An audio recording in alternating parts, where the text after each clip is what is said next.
felt good to put that jersey on again and go out there with my teammates, and from the warm up, the pregame, and then during the game to be in a position to make a play and be out there running routes against an opposition. Felt good. Did you feel, understandably, a little rusty out there? A little bit. I mean, obviously, you're just trying to get your feet up under you again and things like that. But on that one move where Eli just missed me, I felt like I was shaking some of the rust off a little bit. So it was definitely a good feeling. Health-wise, all okay? Everything's great, unscathed, if you will. So you thought until Gilchrist came over, you thought you were going to pull that. I mean, I know I had to. Eli was getting some pressure in his face when he threw it, so the ball, kind of faded inside a little bit. So I had to turn back inside and kind of go after the ball. Thought I had a shot until I saw Gilchrist come late, but I definitely had a step on the DB at the time. So I think if it was, if Eli was untouched, I think we had a shot.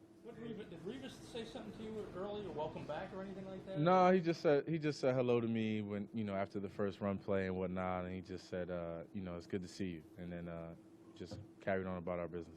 Did it make the return a little bit less sweet because you guys struggled on offense? No, but it did obviously raise some concerns for ourselves offensively, understanding that we have to figure out how to get off to a better start.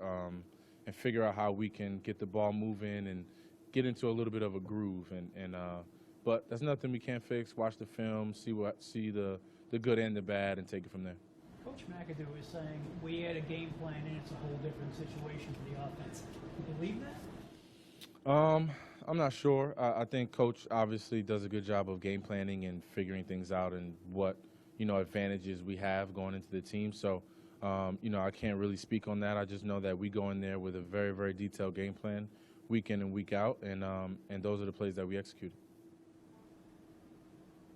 Victor, I don't know if you saw it, or I'm sure you have, but Colin Kaepernick yesterday didn't stand for the national anthem, and obviously it's controversial. What are your thoughts on that? I think personally, the flag is the flag, regardless of how you feel about the things that are going on in America today and the things that are going on, in across the world with gun violence and things of that nature.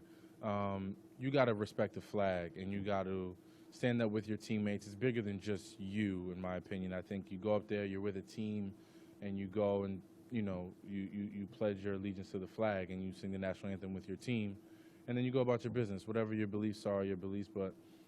Colin is his own man. He decided to sit down and sit out, and that's his prerogative. But on a personal standpoint, I think you have to stand up there with your team and understand that it's this game and what's going on around the country is bigger than just you. I know it was only 4 yards. What was it like to catch that first base? It was great, man. That ball felt like it was forever in the air until it got to my hands. But it was good to kind of catch that ball and get a little contact, get a little hit out of bounds, and hopefully I can build on that. But it was definitely good to get one in. Was this all mostly just about you getting in the game and what it feels like? And was there anything that you wanted to see for yourself in your performance? I just wanted to see myself get open.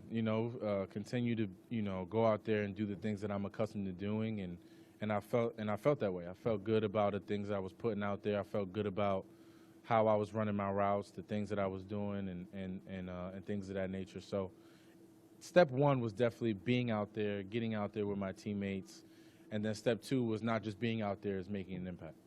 It took a while before you got that first catch. Were you getting antsy? A little bit. I was kind of looking up at the clock. I was like, all right, we don't got a lot of more reps here left, but I got one in the second half, and I was happy about that. How did it feel to hear the Cruz chant?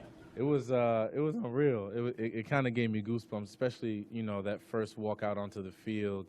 To have the fans do that, I mean, it was just humbling, and it really showed how much I mean to the fan base here in this tri-state area, and to all Giants fans across the world, how much they have anticipated this moment, and how much I've anticipated this moment to be back in front of them.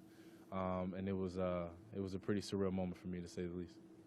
Do you want to play next week? I mean, because most times the last game is, put your feet up. I'd like to. I know in the Coach Coughlin era, if we didn't play well in the third one, he'd give us a series or two in the fourth. So we'll see how it goes. I'm definitely would love to play, obviously, to continue to build some rapport with Eli and kind of just continue to build on what I've already put out there. But, that's obviously up to Coach McAdoo and see what he says. Anything else? Do you feel like you need to play in order to be ready for September 11th? I don't think so. I think it's just, again, it'll be up to Coach Mack, but obviously from a personal level, I'd like to play, even if it's just a series or two. Do I need to play? I don't think so. I think it's just a matter of continuing to understand what we want to accomplish as a team and as a game plan and from a receiving core. And then I think I can go out there September 11th and be okay.